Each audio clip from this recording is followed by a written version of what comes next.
ഇവർ ഇതിന്റെ ക്രെഡിറ്റ് ഏറ്റെടുക്കുമ്പോൾ ലജ്ജയില്ലേ എന്നതായിരുന്നു ചോദ്യം. പക്ഷെ അവർ പറയുന്ന മറുപടി നേരത്തെ ജാമ്യം കിട്ടുമായിരുന്നു, നിങ്ങൾ അവിടെ പ്രതിഷേധിക്കാതിരുന്നുവെങ്കിൽ.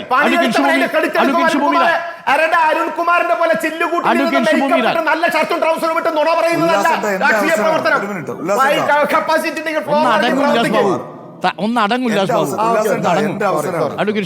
ഉല്ലാസ് ബാബു, എന്റെ അവസരമാണ് ഈ ചർച്ചയിൽ ഏറ്റവും അവസാനത്തെ ഊഴമാണ് എന്റേത്. എനിക്ക് ഉല്ലാസ് ബാബുവിന് ഒന്നും ഇപ്പൊ മനസ്സിലാവുന്നില്ല, ഒന്നും അങ്ങോട്ട് തിരിയുന്നില്ല. ഡോക്ടർ സംസ്ഥാന പുനഃസംഘടനയ്ക്ക് ശേഷം ഉല്ലാസ് ബാബുക്ക് ഒന്നും തിരിയുന്നില്ല. ഞാൻ തിരിച്ചു വരാം. ഷിബു മീരാൻ തുടരാം.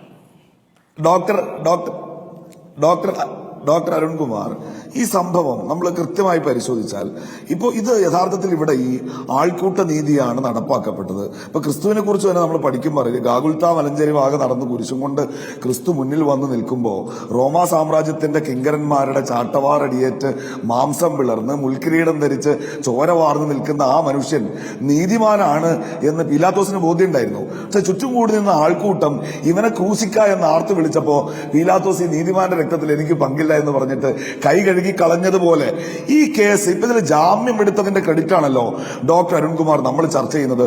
യഥാർത്ഥത്തിൽ ഇനീഷ്യോ ഈ കേസ് ഇല്ലീഗൽ. ഇവിടെ എവിടെയാ മനുഷ്യക്കടത്ത്? കൂടെയുള്ള 2 കുട്ടികൾ പറഞ്ഞല്ലോ, ഞങ്ങൾ നന്നേ ചെറുപ്പക്കാലം മുതലേ ക്രൈസ്തവ മതവിശ്വാസികളാണ്, അവർക്ക് ഒരുമിച്ച് യാത്ര ചെയ്യാൻ വേണ്ട നിയമപരമായ രേഖകളെല്ലാം അവരുടെ കയ്യിലുണ്ടായിരുന്നു. അവിടെ മനുഷ്യക്കടത്തും നടന്നിട്ടില്ല, മതപരിവർത്തനവും നടന്നിട്ടില്ല. എങ്ങനെ ഈ കേസ് ചാർജ് ചെയ്യപ്പെട്ടത്?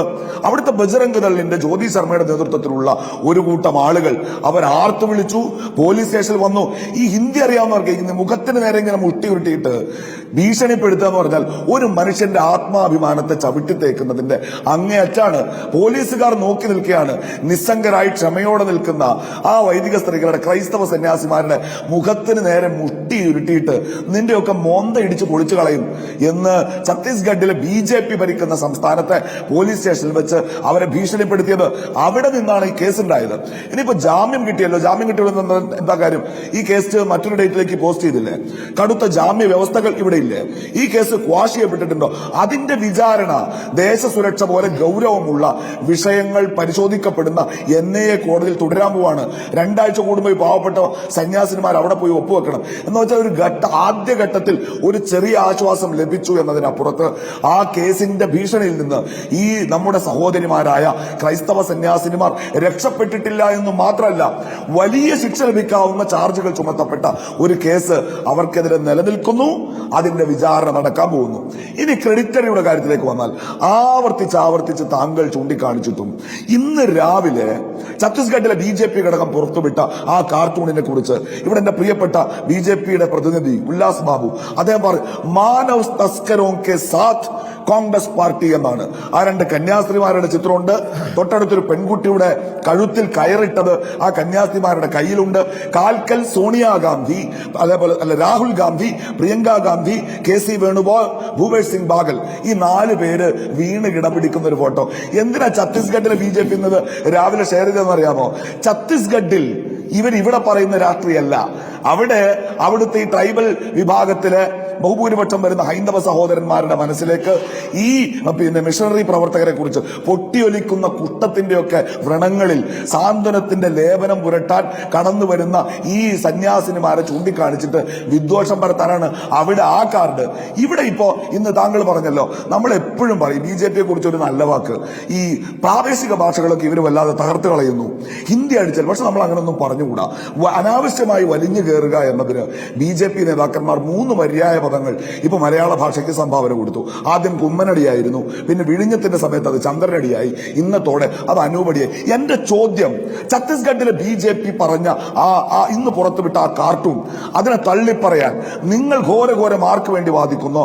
ആ ക്രൈസ്തവ സന്യാസിനിമാർ മതപരിവർത്തനത്തിന് പോയവരല്ല എന്ന് പറയാൻ ഇവർക്ക് ധൈര്യമില്ല എന്ന് മാത്രമല്ല, ആ ജയിലിന്റെ മുറ്റത്തു നിന്ന് ഇന്ന് ഷോൺ ജോർജ് പറയുന്നത് ഞാൻ കേട്ടത് എന്താ, ഛത്തീസ്ഗഡിൽ മതപരിവർത്തനം നടക്കുന്നുണ്ട്, ഹ്യൂമൻ ട്രാഫിക്കിംഗ് നടത്തുന്നുണ്ട്.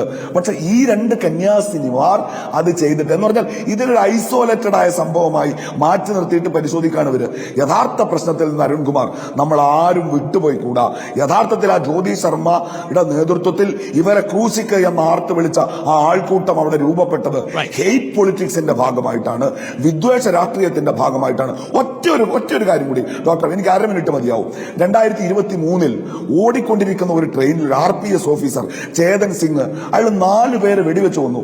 കണ്ണിൽ കണ്ടവരെ വെടിവെച്ച് വീഴ്ത്തുകയല്ല ഡോക്ടർ അരുൺകുമാർ, 4 കമ്പാർട്ട്മെന്റുകളിലൂടെ തോക്കേന്തി നടന്ന് വെടിവെച്ച് കൊന്നു. എന്തിനാണെന്നറിയോ?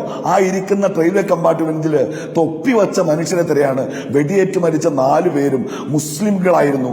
തീർന്നില്ല, അത് കഴിഞ്ഞിട്ട് ഹിന്ദുസ്ഥാൻ മേ അഗർ ജീനാ ഹെ തോ മോഡി ഓർ യോഗിക്കോ വോട്ട് ദോ എന്ന മനുഷ്യൻ അലറുന്ന വീഡിയോ നമ്മൾ കണ്ടതാണ്. ഞാൻ പറയുന്നു, അവിടെ മുസ്ലിങ്ങളായിരുന്നു, തലയിലെ തൊപ്പിയായിരുന്നു. ഇവിടെ നമ്മുടെ ക്രൈസ്തവ സന്യാസിനിമാരാണ്, അവരുടെ തിരുവസ്ത്രമാണ്. വിദ്വേഷത്തിന്റെ ഒരു ട്രെയിൻ ചിഹ്നം വിളിച്ച് നമ്മുടെ രാജ്യത്ത് ഓടിക്കൊണ്ടിരിക്കുന്നുണ്ട്. ആ ട്രെയിനിനെ പിടിച്ചു കെട്ടാൻ ഹിന്ദുവെന്നും മുസ്ലിമെന്നും ക്രിസ്ത്യാനിയെന്നും ചിന്തിക്കാതെ മനുഷ്യരെന്നൊന്നിച്ച് നമ്മൾ ചിന്തിക്കേണ്ടിയിരിക്കുന്നു എന്ന് ഓർമ്മപ്പെടുത്തുന്ന ഒരു സംഭവമാണ് ഇന്നുണ്ടായത് എന്ന തിരിച്ചറിവ് കേരളത്തിനുണ്ടായാൽ ഛത്തീസ്ഗഡിന്റെ മണിപ്പൂരിന്റെ ഗതി കേരളത്തിന് വരാതിരിക്കും. ഉല്ലാസ് ബാബുവിന് മറുപടി പറയാം. അതിന്